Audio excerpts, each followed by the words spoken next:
Today we need to get into why JK says he has some regrets about the song, and then we also need to get into accusations of Never Let Go receiving Payola. And then we have some backlash due to a lot of the ads that have appeared on TikTok with a specific person.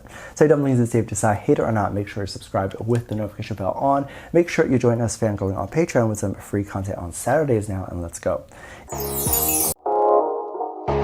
If you're not aware, Lisa from BLACKPINK actually started her own record label, or subsidiary of a record label. The actual background of where the label comes from and if they're a part of YG or HYBE, I believe this is unknown, but what we do know is that she is starting her own record label, and it's called L Loud. She launched this pretty heavily, and I think a lot of people saw it as there were billboards of it, there was a lot of social promotion for it, and a lot of people were kind of running with this idea of what it could be. Is this a new record label? Is this a new fashion label? Like, what is it? For a long time, we haven't heard anything about it, and we haven't really seen much going on for it. But then recently, we have seen a little bit more stuff that has come out from this label, and we do know, I think, that it is a label. So right on the website, they do say that this label is in collaboration with RCA, so they're not just working by themselves, but they seemingly are also working behind a really big record label.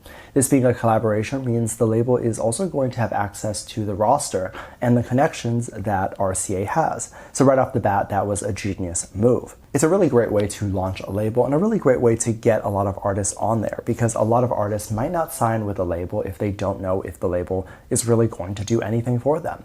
But knowing that it's a small label in collaboration with a big label means that they will get the personal attention that they want, plus the big connections of a big label. Now, as it was going to be run in an American Western way, or a more K-pop way where there's training and all that, we have no idea yet. Now, this is where people were upset, or there was some backlash over the label and her.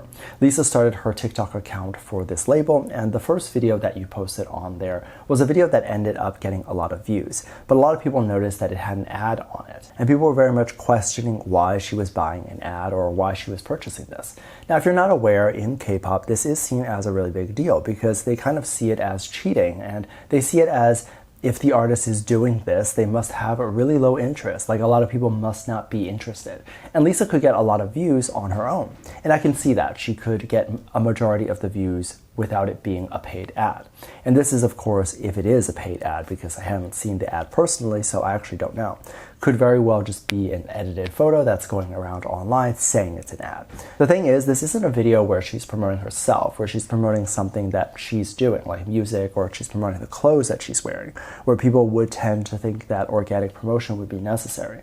So promotion where they just post it and then people share it and it gets news coverage and that sort of stuff, while it's a little bit more organic, she's literally promoting her label, which a lot of people are not going to be interested in. And she wants to get a lot of hype around the label. She wants to get people to know about the label that is outside of her community. If she is working with RCA, she likely wants to have an audience that is more Western. And if she were to just rely on the organic reach and all the K-media news sites promoting her, then she would only get Korean or K-pop fans that would be aware of the label, and that's not what it seems like she wants.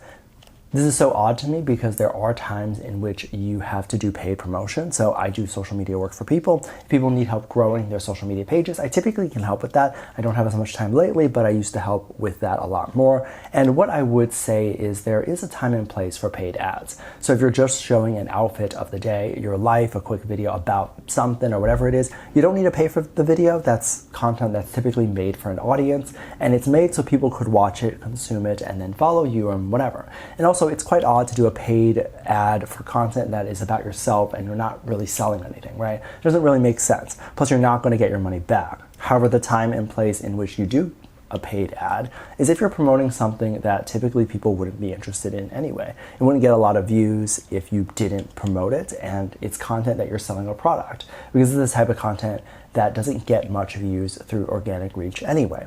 So the only way for you to actually sell the product is to pay for the ads. Unfortunately, this is not something that I am super familiar with, like how to do it and that sort of thing, but it is something that people do, and I do not shame people for doing it because it's a method to grow. There's a lot of regrets that people have in the industry, like how they promote their songs and that sort of stuff, but I really doubt this would be something that they would regret, i.e. paid ads. Also, a lot of people within the K-pop community tend to think that everything is embarrassing, and anything that a Western celebrity does or anything that a company does is seen as embarrassing, when in reality, the actual embarrassing thing are the people saying this is embarrassing, because it just shows that they actually don't know how the world works, and they don't really know what's going on in the world. JK has actually seen recently having a little bit of regret. I think this is interesting because you don't tend to think that he would have regrets about the song and that he just released and never let go. But he seemingly had something to say about this, and he posted on Weverse a really long statement talking about how this was a gift to the community, but also that the point of this song was for it to be a performance track. This is supposed to be a song where there was supposed to be choreography associated with it, because the chorus is just the same line over and over again. And JK talked about how he regretted that when he made the song and put it out, he didn't actually accompany it with a performance video. Small regret, but still a regret, as I can definitely see that he would want to do that. However, the song is very good, and whatever she decides to do, and if he decides to have the performance track when he comes back, that would still be very cool as well. People were also very upset over the song allegedly having payola, which is interesting because a lot of the payola claims aren't really backed with anything. People like to scream payola when they see a song that has an ad or is being promoted as an ad on social media. And I haven't seen Never Let Go being promoted as an ad, but I think a lot of people, when they do see something like that, they like to just scream payola and all that when it's not really what that is. If a song has reached all of their normal audience and is as big as it can be, the only way for it to reach outside their normal audience is for it to be a paid ad. At that point, we also should just take things like radio play or it being played on TV or it being in magazines as payola. If we're going to consider ads payola, then why don't you consider those things too? These claims have been ramped up since 3D7 and Standing Next to You, as people were very much thinking that this is what Scooter Braun has done for JK. And the reason why a lot of these claims even exist is obviously people just want to justify his success.